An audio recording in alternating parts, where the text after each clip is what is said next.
প্রিয় দর্শক, আপনাদের প্রত্যেককে শুভেচ্ছা জানিয়ে শুরু করছি এনটিভির প্রতিদিনকার আয়োজন স্বাস্থ্য প্রতিদিন। দর্শক, আপনাদের সঙ্গে আছি আমি ডাক্তার সাখাওয়াত হোসেন। প্রিয় দর্শক, আজকের এই অনুষ্ঠানে আমরা আলোচনা করব ডায়াবেটিসের চিকিৎসা পদ্ধতি নিয়ে।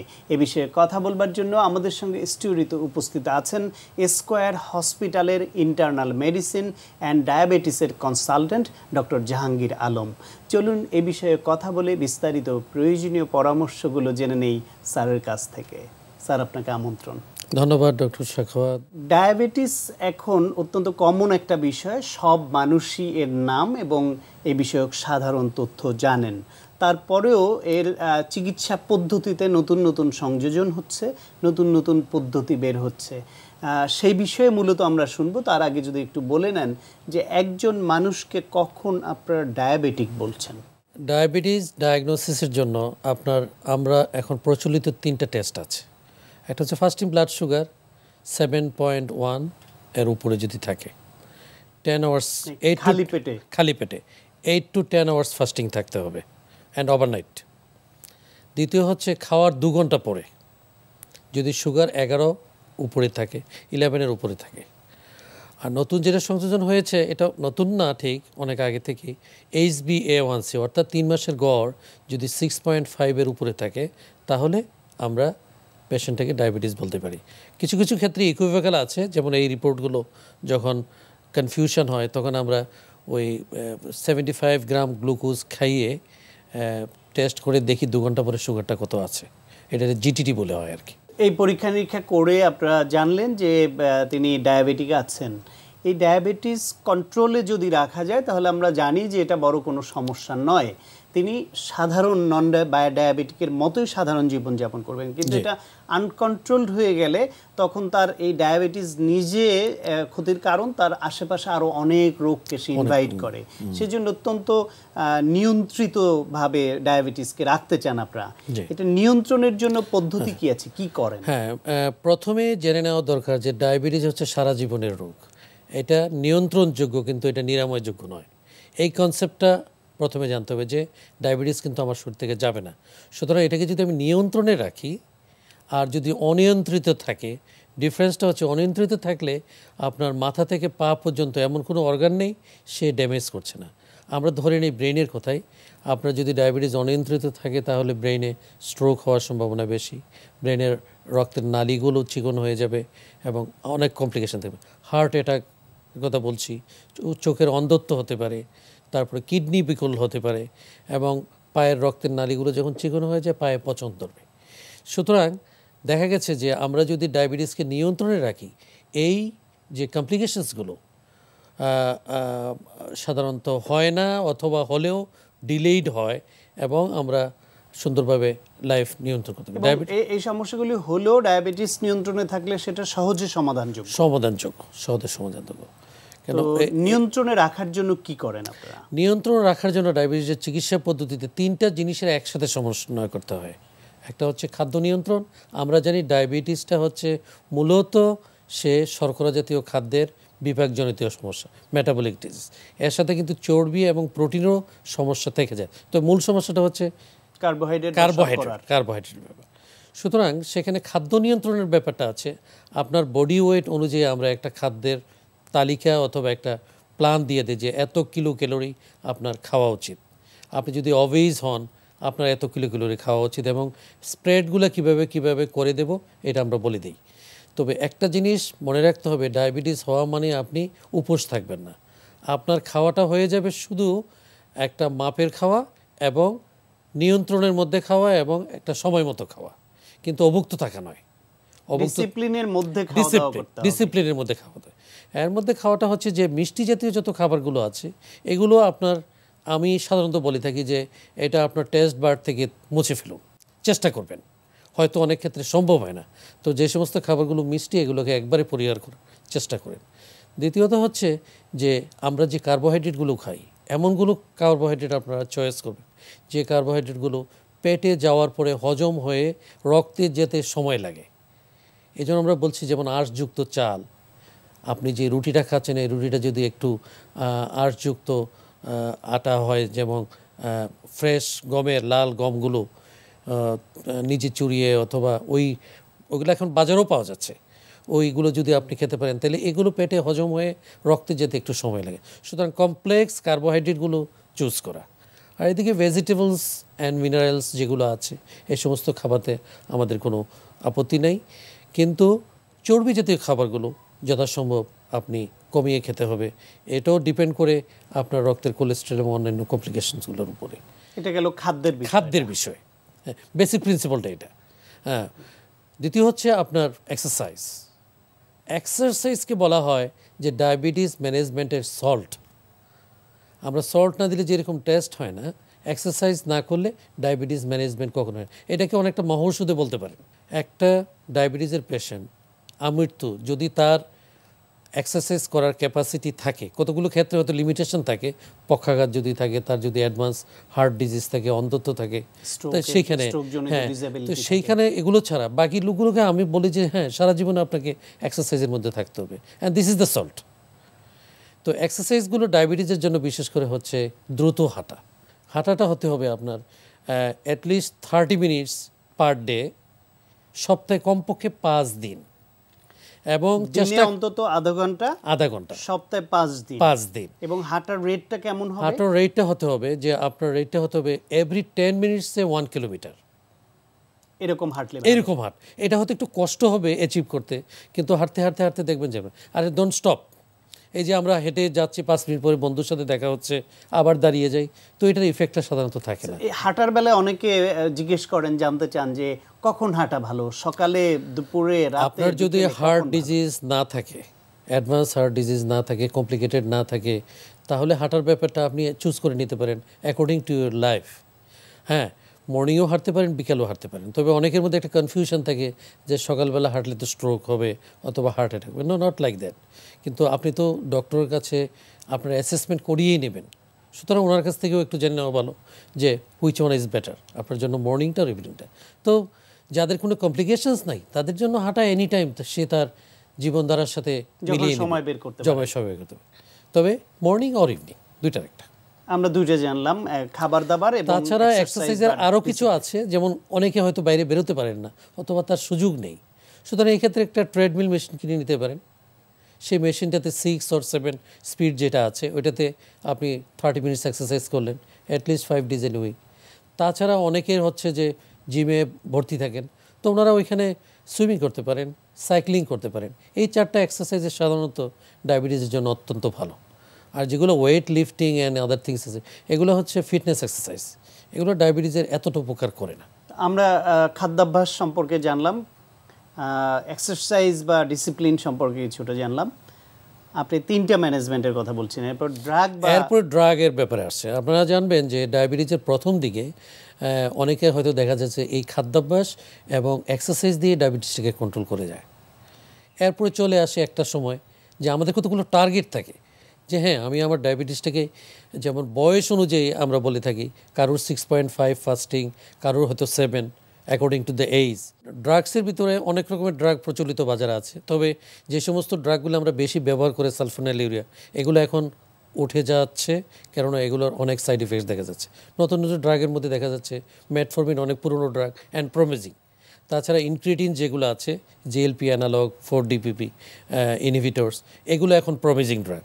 তাছাড়া নতুন কিছু ড্রাগ আসছে, সেটা হচ্ছে SGLT2 ইনহিবিটরস, এগুলো আমাদের বাজারও চলে আসছে। সুতরাং এগুলো বেটার, এগুলোকে অ্যাড অন হিসাবে ওই ওরাল ট্যাবলেটের সাথে আমরা অ্যাড করতে পারি। ইনসুলিন নিয়ন্ত্রণেও নতুন কোনো পদ্ধতি আছে কি, যে টাইম রিলিজড? হ্যাঁ, ইনসুলিনের ব্যাপারটা তো নতুন নতুন ইনসুলিন, বিভিন্ন টাইপের ইনসুলিন চলে আসছে, long acting, medium acting, short acting, এবং ইনসুলিন ডেলিভারি সিস্টেমে একটা নতুন সিস্টেম আসছে। সেটা হচ্ছে যে আপনি যদি মাল্টিপল ডোজে ইনসুলিন নেন, তাহলে আর আপনার সুইয়ের ভয়টা যদি থেকে যায়, এবং আপনি যদি অ্যাফোর্ড করতে পারেন, তাহলে ইনসুলিন পাম্প চলে আসছে। আপনি পাম্প লাগিয়ে ইজিলি আপনার দৈনন্দিন কাজগুলো করতে পারবেন। পাম্পে সেট আপ থাকবে কতটুকু ইনসুলিন যাবে। সুতরাং এটাও একটা নতুনত্ব, এবং আমরা দিচ্ছি পেশেন্টদেরকে, এবং দে আর গেটিং মোর বেনিফিটস। মানে যখন যেটুকু ঘাটতি ততটুকুই শরীরে দিবে। এবং আপনার প্রবলেমটা হলো যে হাইপো যখন হবে, হাইপোগ্লাইসেমিয়া, পাম্পটা কী করে অটোমেটিক এটা স্টপ হয়ে যায়। তাছাড়া ইনসুলিন মনিটরিং গ্লুকোজ মনিটরিং সিস্টেমে নতুনত্ব আসছে। আমরা তো সাধারণত ওই গ্লুকোমিটার দিয়ে 3বার 4বার চেক করে থাকি। এখন নতুন সিস্টেম আছে কন্টিনিউয়াস গ্লুকোজ মনিটরিং। এটা ইনসুলিন দেওয়ার আগে আমরা অ্যাসেস করি নেই যে তার কীভাবে ইনসুলিনটা দেওয়া উচিত। সুতরাং continuous glucose monitoring system also একটা নতুন জিনিস যেটা ডায়াবেটিস ম্যানেজমেন্টে চলে আসছে। আমরা এগুলো অহরহ ইউজ করছি। স্যার, আপনাকে অনেক ধন্যবাদ। আমরা ডায়াবেটিস ম্যানেজমেন্ট সম্পর্কে অনেক নতুন তথ্য জানলাম। ধন্যবাদ। প্রিয় দর্শক, আমরা শুনছিলাম ডায়াবেটিস চিকিৎসার পদ্ধতিতে নতুন নতুন কিছু সংযোজন হয়েছে, সে বিষয়ে প্রয়োজনীয় কিছু তথ্য। আশা করি আপনাদের কাজে লেগেছে।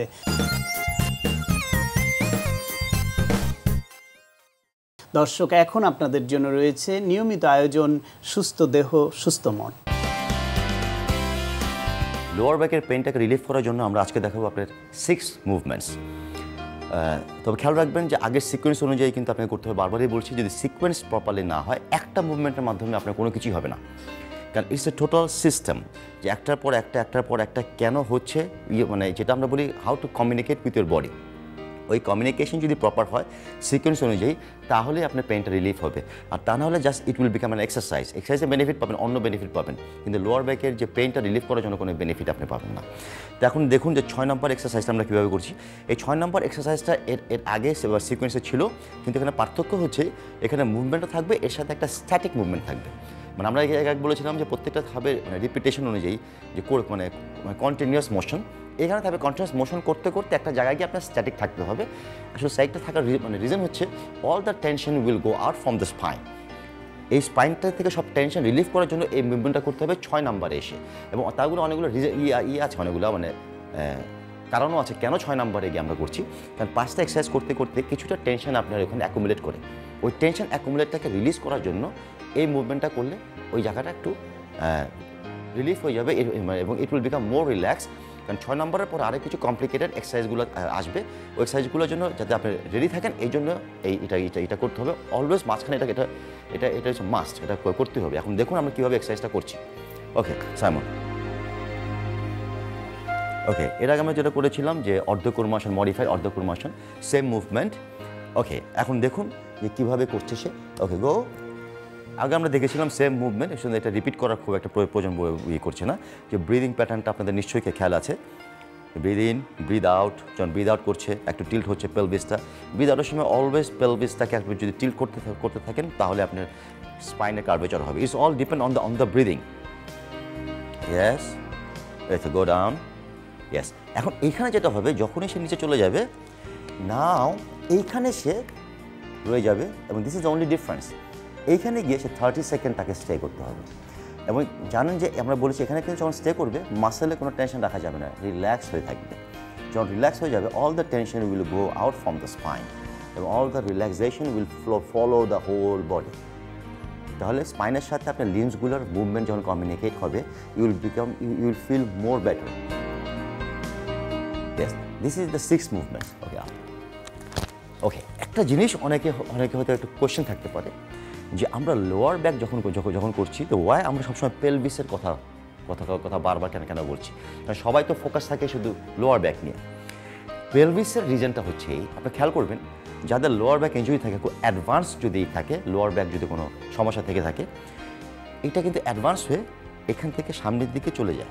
তার মানে কি, এটা কিন্তু ফলো করছে আসলে এখানে যে আমাদের একটা হিডেন মাসল থাকে, সোয়াস মাসল থাকে, এই মাসলটাকে কিন্তু অলরেডি হিট করে। এবং এই মাসলটা তখনই হিটেড হয় আমাদের পিছে কিছু স্ট্যাবিলাইজার মাসল থাকে স্পাইনের পাশে, ইরেক্টর স্পাইন বলে। ওই মাসলটা প্রথমে উইক হবে। ওই মাসলটা যখন উইক হয় তখন দ্য প্রেশার কামস হিয়ার। নার্ভে তো প্রেশার দিচ্ছেই, এই সবাই নার্ভ নিয়ে খুব থাকে, মানে চিন্তিত থাকে। নোবডি এই মাসলটা নিয়ে কিন্তু খুবই থাকে না। কিন্তু এই মাসল যখন উইক হয় তখন পুরো নার্ভ থেকে প্রেশারটা মানে বেশি ফিল হয়। তখন আস্তে আস্তে শুটিং পেইন যায় পায়ের দিকে, আস্তে আস্তে অ্যাডভান্স হতে it will go to the নিজ, দেন অনেক সময় দেখা যায় তো পা পর্যন্ত চলে যায়, ফিট পর্যন্ত চলে যায়। এই জন্য pelvis movement is very very essential. যদি পেলভিস মুভমেন্ট যদি প্রপারলি না হয় তাহলে হবে না। আমরা পরবর্তী এক্সারসাইজে শুধু পেলভিস মুভ করাবো না, আমরা abductors muscle, adductor muscle, gluteus maximus প্রত্যেকটা মাসল কীভাবে মুভমেন্ট করে আপনার স্পাইনটাকে স্ট্যাবিলাইজ করা যায় এবং ফ্লেক্সিবল করা যায় সেগুলো আমরা আস্তে আস্তে করব। তবে আমরা এই পর্যন্ত আসলাম, মানে 6 নম্বর পর্যন্ত আসলাম। আগামীতে আমরা দেখাবো কীভাবে 7 নম্বর এক্সারসাইজটাকে এগুলোর সাথে অ্যাডাপ্ট করতে হবে। প্রিয় দর্শক, আমাদের আশেপাশে কেউ যদি হঠাৎ অজ্ঞান হয়ে যায় তখন চিকিৎসকের কাছে নেওয়ার আগে তাৎক্ষণিকভাবে আমরা কি করতে পারি, চলুন সে বিষয়ে শুনি আজকের প্রাইমারি কেয়ার। হঠাৎ করে অজ্ঞান হয়ে যান তাদের একটা বড় অংশ হচ্ছেন ডায়াবেটিসের রোগী, আরেকটা অংশ হচ্ছেন যারা হার্টের অসুখে ভুগছেন, কেউ কেউ আছেন শরীর থেকে প্রচুর পরিমাণে পানি সরে গিয়েও অনেক সময় এটা হতে পারে। ডায়াবেটিসের রোগীদের ক্ষেত্রে কমনলি আমরা যেটা দেখে থাকি, কোনো কারণে ওনাদের রক্তে যদি গ্লুকোজের মাত্রা খুব বেড়ে যায় অথবা কমে যায়, সেক্ষেত্রে দুটো কারণেই উনি অজ্ঞান হতে পারেন। হার্টের রোগীদের ক্ষেত্রে হতে পারে যদি মায়োকার্ডিয়াল ইনফার্কশন আমরা যেটাকে মেডিকেলের ভাষায় বলে থাকি, এটা যদি কারো হয়ে থাকে উনি অজ্ঞান হয়ে যেতে পারেন। তবে এই রোগী সেক্ষেত্রে প্রচণ্ড বুকে ব্যথার কথা বলবেন আমাদেরকে। এছাড়া যাদের প্রচণ্ড প্রেশার আছে কিন্তু নিয়মিত ঔষধ খান না ওনারা, এইসব রোগীদের ক্ষেত্রে অনেক সময় স্ট্রোক হয়ে ব্রেইন আমাদের মাথায় রক্তক্ষরণ হয়ে এই রোগীরা অজ্ঞান হয়ে যেতে পারেন। বর্তমান আবহাওয়ায় যে পরিমাণে গরম, তাতে শরীর থেকে আমাদের প্রচুর পরিমাণে পানি বের হয়ে যাচ্ছে। এখন এইসব কারণে যদি সাধারণত রোগী অজ্ঞান হয়ে যায় তাহলে আমাদের কি করণীয়? এইসব রোগীর ক্ষেত্রে খুব প্রাথমিক পর্যায়ে 2-1টা স্টেপ আমরা বাসায় নিতে পারি, পরবর্তী চিকিৎসাটুকু হসপিটালে করানোই বুদ্ধিমানের কাজ হবে। যদি আমাদের জানা থাকে যে রোগীর ডায়াবেটিস আছে তাহলে আমাদেরকে ধরে নিতেই হবে যে হয় রক্তের গ্লুকোজের পরিমাণ অনেক বেড়ে গিয়েছে অথবা কমে গিয়েছে। আমরা জানি যে রক্তের গ্লুকোজের পরিমাণ বেড়ে যাওয়ার থেকেও কমে যাওয়াটা হচ্ছে ভয়ঙ্কর ব্যাপার। যেহেতু আমরা বাসায় বুঝতে পারবো না বেড়ে গিয়েছে না কমে গিয়েছে, সুতরাং ইমিডিয়েটলি আমরা যেটা করব, এই রোগীকে আমরা অবশ্যই 1 গ্লাস গ্লুকোজ শরবত খাইয়ে দিব, দিয়ে সাথে সাথেই আমরা ওনাকে হসপিটালে শিফট করব। যদি আমাদের জানা থাকে যে রোগীর হার্টের সমস্যা আছে, সেক্ষেত্রে রোগী অজ্ঞান হওয়ার আগে বুকে ব্যথার কথা আমাদেরকে বলতে পারেন। এই ধরনের রোগীদেরকে বাসায় যদি নাইট্রোগ্লিসারিন ট্যাবলেট বা স্প্রে থাকে সাথে সাথেই আমরা দিব এবং ইমিডিয়েটলি হসপিটালে ট্রান্সফার করব। যদি রোগী প্রচণ্ড মাথা ব্যথা এবং সাথে সাথে অজ্ঞান হয়ে যাওয়ার কথা বলেন, এই রোগীর জন্য বেসিক্যালি আমাদের বাসায় খুব বেশি কিছু করার নাই, ওনাকে ইমিডিয়েটলি হসপিটালে শিফট করাটাই হচ্ছে শ্রেয়। আর প্রচণ্ড গরমের জন্য যদি আমাদের খুব সোয়েটিং বা ঘাম হয়ে প্রেশার কমে গিয়ে রোগী অজ্ঞান হয়ে যাওয়ার সম্ভাবনা থাকে, সেক্ষেত্রে এই ধরনের লক্ষণ যদি দেখা যায় যে রোগীর ঘন ঘন ঘাম হচ্ছে এবং রোগী আস্তে আস্তে ঝিমিয়ে যাচ্ছে, আমাদেরকে যতদূর বাসায় সম্ভব ওর স্যালাইন তৈরি করে এই রোগীকে খাওয়াতে হবে এবং হসপিটালে শিফট করে পরবর্তী চিকিৎসা নির্ধারণ করতে হবে। প্রিয় দর্শক, এখন আপনাদের জন্য রয়েছে স্বাস্থ্য প্রতিদিন আজকের health tips. Swine floor virus হাঁচি কাশির মাধ্যমে ছড়াতে পারে, তাই হাঁচি কিংবা কাশির সময় মুখে রুমাল দিন। অন্যকে সোয়াইন ফ্লু মুক্ত রাখতে সহায়তা করুন। প্রিয় দর্শক, এই অনুষ্ঠান সম্পর্কে আপনাদের যে কোনো মতামত বা পরামর্শ থাকলে লিখে পাঠাতে পারেন এই ঠিকানায়। প্রযোজক স্বাস্থ্য প্রতিদিন, এনটিভি, বিএসসি ভবন, 7 তলা, 102 কাজী নজরুল ইসলাম এভিনিউ, কারণ বাজার, ঢাকা 1215। ফ্যাক্স 914338 থেকে 7 পর্যন্ত, অথবা ইমেল করুন স্বাস্থ্যপ্রতিদিন@ntvpd.com এই ঠিকানায়। প্রিয় দর্শক, স্বাস্থ্য প্রতিদিনের আগামী পর্বে আপনাদের জন্য যা রয়েছে, তো এবং সুন্দর শিশু জন্ম দিতে গেলে কিন্তু গর্ভকালীন পরিচর্যা অত্যন্ত গুরুত্বপূর্ণ একটি বিষয়।